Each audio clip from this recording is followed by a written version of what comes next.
Eric, she wanted to be in the Republican leadership. Right. The guy said no to her. Is this her little way of responding to that? You know, I don't think so. And, you know, having seen this speech now and read through the transcript for several days since this was announced, the narrative that's been built up even by some Republicans is this is going to be in opposition to what Paul Ryan says. But this speech very much seems to reflect it. We build up these narratives in anticipation before we know what we're going to get. And here we're all talking about how this is somehow combative towards the Republicans. This actually, I think, played very well off of Paul Ryan's speech and got to the nuts and bolts. It's what, when you listen to the State of the Union address, or any of these other political addresses, you sometimes wish they would just speak in short words, simple English, get to the point. That's what she did. That's very authentic to the Tea Party movement. How simple is this? Paul Ryan said, our debt is the product of acts by many presidents and many Congresses over many years. No one person or party is responsible for it. Yet when you hear her speak, she said, we wonder whether the president will cut spending, reduce the deficit, and implement real job-creating policies. Was she talking about President Obama, or was she talking about President Bush?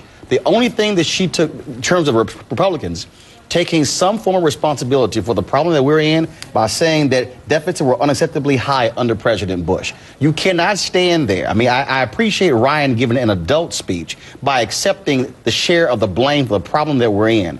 But to sit here and somehow suggest that all of a sudden things were great prior to President Obama coming in clearly misstates the reality of where this country was in 2008. Because David Gergen, as you know, the national debt doubled during the 8 years of the Bush administration. 6 of those years, Republicans also controlled the Congress. Yeah, and President Obama in his State of the Union laid the blame for the deficits and the debt squarely on George W. Bush. 2 wars that weren't paid for, prescription drugs that weren't paid for, tax cuts that weren't paid for.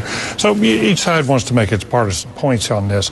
But I agree with Eric on the general point of view. It seems to me she reinforced what Ryan said. She came out a different way, but she provided a lot of facts and figures.